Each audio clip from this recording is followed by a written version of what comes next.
Hi, I'm Glenn Whipp with the Los Angeles Times. Joining us today from FX's limited series Fargo, Kirsten Dunst. Yeah. Welcome. Thank you. Straight from Cannes Film Festival. Straight from Cannes, yeah. I'm like, good night. This is a live streaming nap. Now, you've been obviously to Cannes before. Yes. An award-winning actress, right? Luckily, yeah, because now that I know the process, it's if you win the Palm, if a movie wins the Palm, you can't award the actress or the actor, and the way that it all goes down, it's very diplomatic, but in another sense, it's like usually the people that are in the best film probably gave some of the best performances. So right. it kind of is a weird juggling act of, diplomacy of awards and films, and yeah, it was hard. So what was that like, being part of the process? I mean, it was one of the most amazing things I've ever done, but also I was so exhausted because, I don't know, there's always like events and you don't get much sleep, and then I watched 22 films there. Who watches that many films in 2 weeks? Right. 2 to 3 movies a day. But we had such a good jury. Everybody, George Miller leading it. What a sweet man, and then we just had the best group of people. It was a really fun group. Was it hard coming up with the winners? Because the winners, there seemed to be a reaction among critics. Right. We can't worry about critics, though. We can't worry. Sorry, we can't. We watch. You made our film critics at the LA Times very sad. We did. Yeah, I guess well, they were. Yeah, I haven't we'll seen talk any afterwards. Of these, but yeah. Sorry, it's like There's a lot of good movies. There are a lot of good movies, and I don't know. I don't know. I can't talk too much about it. You can't. You can't reveal. Was Tony Erdmann in the conversation? Yes, I know. We can't talk about that. Can't. Live. Okay. I'll when the red light goes off. I'll give you the gossip. All right. All right. Well, Fargo then. Yeah. You spent 5 months, right, making this in Calgary. Yes. How was Calgary? Cold. Cold, yeah. we shot in a studio a lot of the time. Yeah. But then you're like, oh, I have to fake being cold, coming in the door. You're like, oh, that little shiver comes off you. But yeah, it was cold. And it was very, I don't know. I lived in an area that was across the street. I looked out at a parking lot in a Sheraton, stared back at me, and it felt a little bit like you're the only person on earth kind of feeling. Yeah. Yeah, it was a little desolate feeling there. But, I mean, and you read the script. Noel Yes, Hawley, 2 the of those show's scripts. creator, gave you 2 episodes. Mm-hmm. And obviously you had the last season to say, okay, this guy knows what he's doing. Yes. But what was it about those 2 episodes that just like, okay, I'm going to do this? I hadn't read a role like this. I mean, the way she was described, and And describe your character a little bit and we're going to totally spoil everything. So if you haven't watched season 2 of Fargo, stop now, come back. But yeah, describe your character a little bit. Peggy is someone who lives in small town Minnesota and dreams of a bigger life for herself, and she has really grand delusions and has buried a lot of things. She's a hoarder. She does things that, she's just a very repressed person. And what happens to her makes her unleash like so many things that have been buried under the surface for a long time. And she's nuts. She's nuts. Yeah. Yeah. So that would have come out even if she hadn't hit somebody with her car. It would have.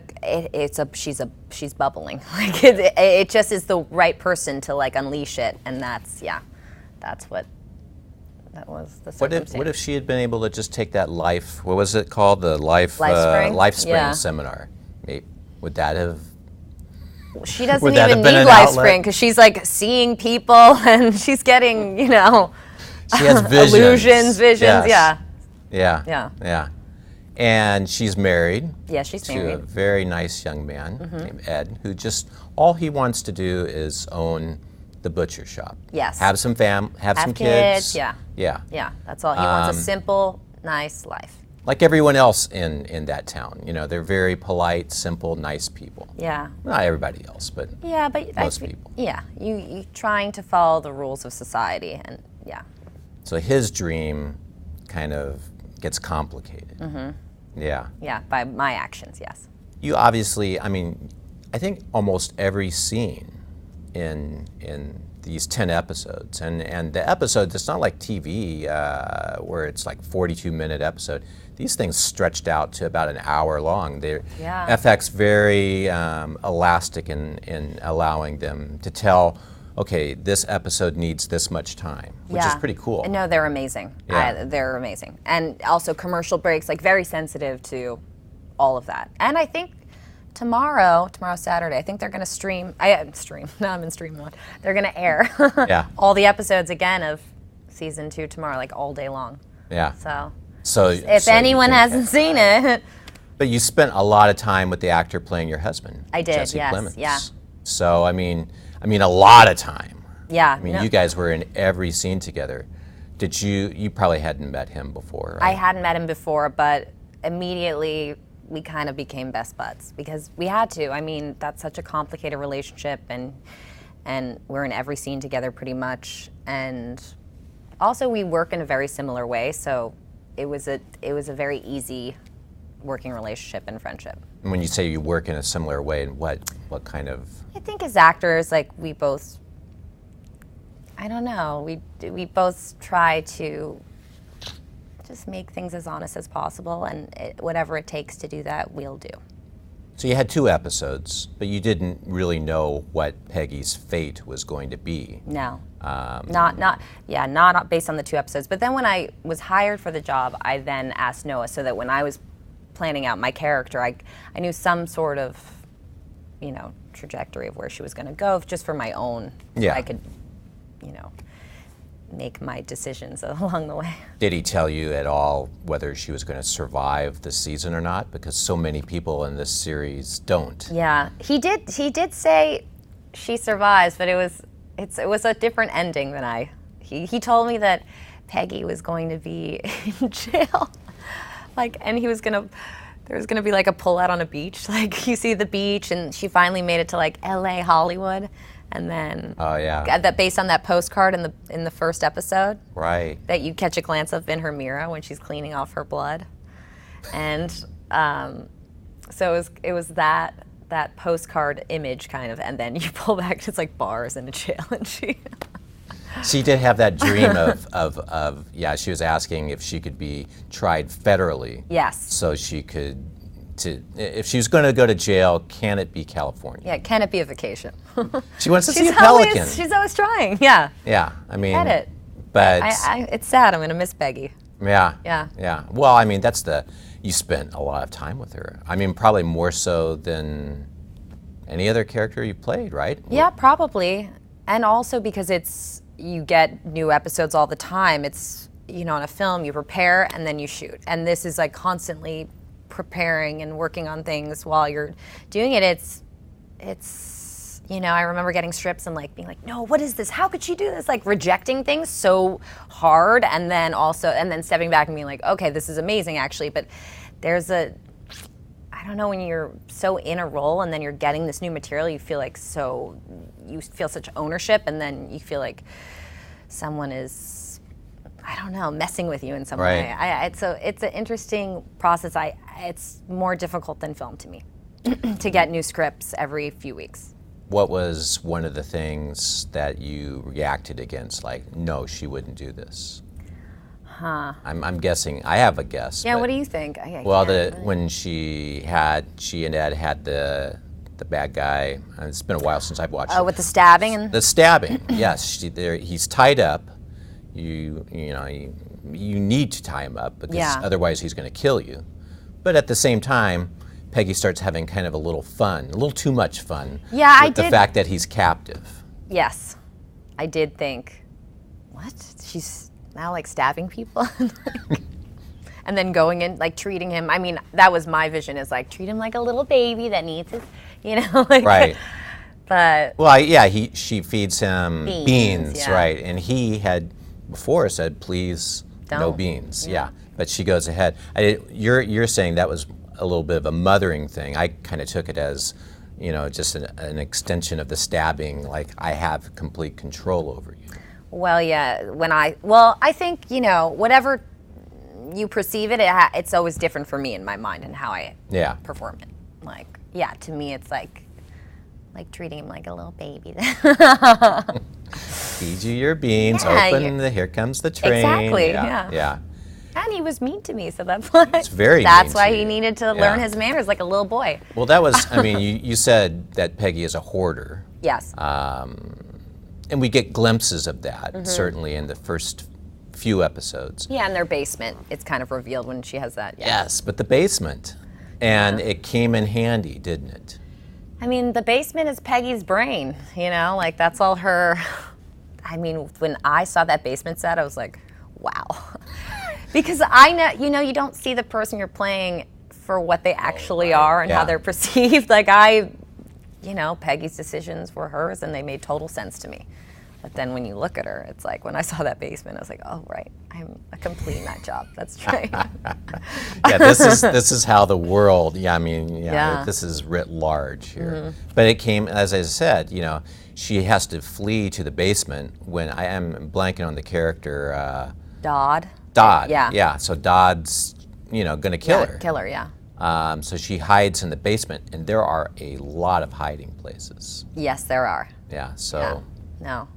I guess Peggy just is a mannequin set up on the show. No. The cattle prod, that came in handy. Very handy.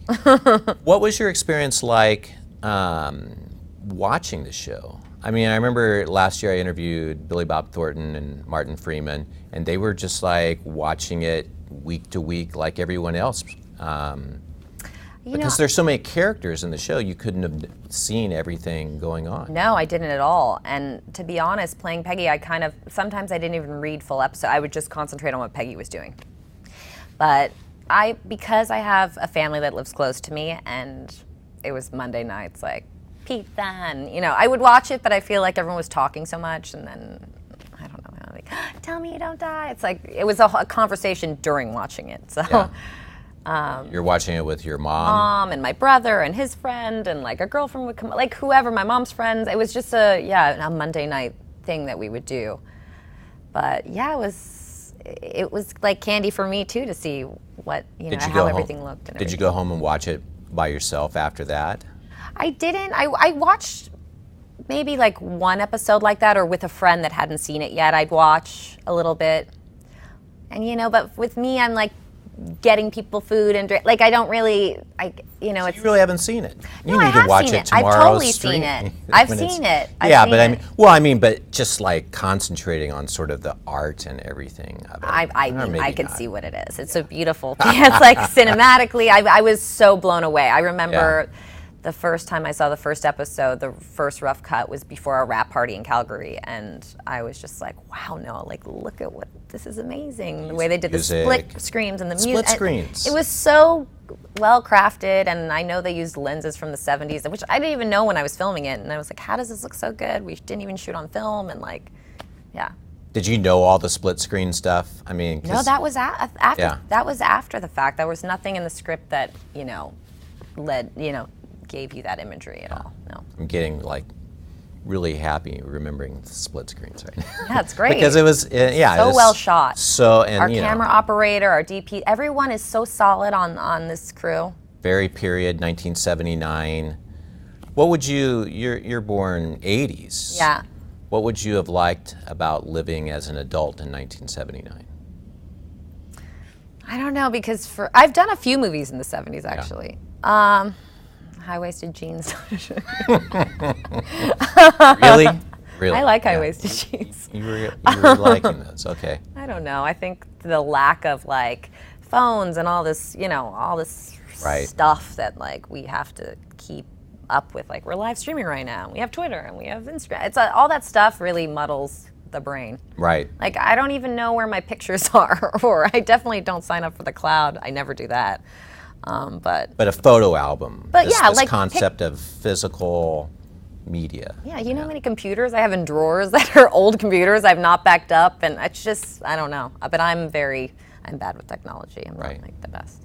Yeah, it was interesting. You watched this series, and there were characters had to go to phone booths. There was a lot of times when a call was very important to make, but yeah, they had to travel to make the call. Yeah, it's interesting watching films right now, like so much story, point of view, like things rely on people talking on cell phones, which is so like not cinematic to watch. Like iPhones, it's just not. It's hard to shoot an iPhone or a computer and not make it look awful, to be honest, right? Yeah. I mean, cinematically, it's not nice at all. No. And you said you were watching it with your mom, and she was often asking if who dies, who doesn't. Yeah. She was very concerned for Peggy. Peggy, Ed. She was worried about Peggy and Ed. I mean, I had to tell her straight off the bat that, you know, what happens to Ed, but still she would continually ask, like, are you sure she doesn't die? I was like, yeah, Mom, I filmed it. You're watching it. That would have been a big surprise had I couldn't do that to her. Right, yeah, yeah. But she knew you had to tell her about Ed straight off, otherwise it would have been... I didn't straight off. It was episode maybe 4 or 5. She was starting to get anxiety about the whole thing, yeah. Okay. Yeah. We have a couple of questions, at least. One from Jasmine May. If Hollywood was 50-50 female-male in the director's chairs, what untold woman narratives would we see more in the mainstream? You know what's interesting is, like, I get these questions a lot about women and directors, and I've worked with so many female directors. You do? I've worked with so many. A lot. I mean, I just worked with my girlfriends, and most of them first-time directors, too. I think that, to be honest, it's up to the artist to give people the opportunity. I don't think it's, you know, I think it's changing, and I think that also being a director, it's a very male thing, I think. Like, it's just, I think naturally it's our job, like as a female, you naturally nurture or worry about everybody, right? And I think that to be a director, you have to have a really hardcore ego to master set. And I think sometimes it's just not ingrained in us in a certain way. And I think that that's changed because of our roles in society. I think that, you know, it's totally different now, but I think naturally it's a very domineering role. And I think that it's harder for us. It's harder for us to have those opportunities. It is. It's changing, but it's harder, I think. You're working again with Sofia Coppola, right? I am, yeah. In a remake of the Clint Eastwood movie, The Beguiled. Yes. When does that start? That starts end of summer. Okay. Beginning of fall. That sounds really interesting. Yeah. I mean, it was such a campy movie. Yeah. Back then. I haven't seen it for a long time. It's funny. Yeah. Yeah. And what's the vibe on her take on it? I mean, I feel like I feel like I can't talk about it yet. Yeah. You know, it's too soon. But we have such. I mean, Nicole Kidman's attached and Elle Fanning too. So already the cast is like, you don't see that many women together that in movies. And so again, going back to like women and female, like I've surrounded myself by like so many amazing, strong actresses and directors that are female. I think it's up to the actress. I also think sometimes that people don't want to admit that they actually don't like working with other women, to be honest. I mean, would you know what I'm saying? Yeah, yeah. I think that, like, you're either a girl's girl or you're not. And I think that a lot of people in this industry say that one thing and it means another thing. And you are maybe directing, you're writing something? You Yeah. are? I am. Wow. So is that exciting? It's terrifying to me. Yeah. I was going to use that word, but I didn't want to presume. Okay, you're right. I'm terrified. I mean, it's a big leap. Yeah, and I'm this is so something hard that you're on myself. adapting yourself. Yeah, that I did. Yeah, with my friend. Yeah, we adapted together. But it's terrifying because it means so much to me, and I don't want to let my audience down. So, and I care. I'm such a hard critic on myself that it's going to be, a lot of sleepless nights.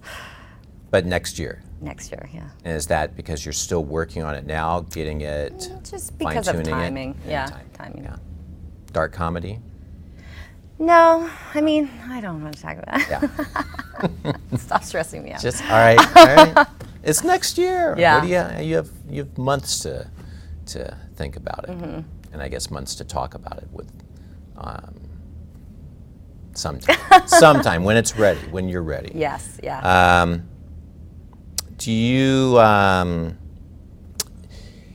There's a speech Peggy makes at the end, the last episode, where, I mean, so much of the events in this season of Fargo happen to her, and she kind of has to react. But she really wants to have been the person driving her narrative. That was a great speech at the end. At the end, yeah. What did you think about that?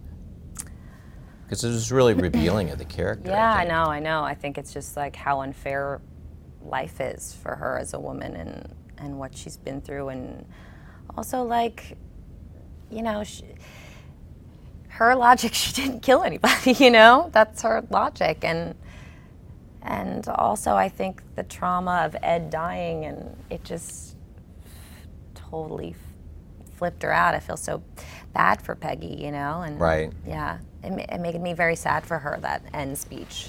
Right. It's like if she lived in a different time, she would have had a different life completely. And I think she was too advanced in the way she thought for her situation. And she was reminded after she gave that speech that, well, you did kill somebody, but from what you're saying, it didn't really. She didn't, yeah. It didn't really. No, she hit someone and she was so traumatized by it. Like, you don't know how people react. Like, sometimes people, when they tell people who have passed away or something horrible, they laugh. So it's like she didn't. To me, she was like looking around, like, what do I do? Do I go to the cops? Do I go to the hospital? Oh no, I'm just gonna go home because Ed'll know what to do, and this will be, you know, we'll figure this out. Like, I think it was such a traumatizing event that she wasn't thinking clearly. It wasn't, to me, she wasn't like, oh, look at this psycho driving home with a body in her car. Not to me, you know. Right. What do you think her life is like in that California prison moving forward? I think she makes the most of it. I'm sure she's like Orange is the New Black style, like, you know, trading things, doing people's hair. You know, I think it's that kind of a life. She's so making them up. I'm sure she has her little pepper packets to make her food taste better. You know what I mean, or whatever. Yeah. Her little sauce or whatever. It sounds like a good upcoming season of Fargo. Yeah, I would. Yeah, I'm sad it's over. It was a great experience. Thank you so much for coming in, talking about me. And for more of these Emmy conversations, please go to latimes.com.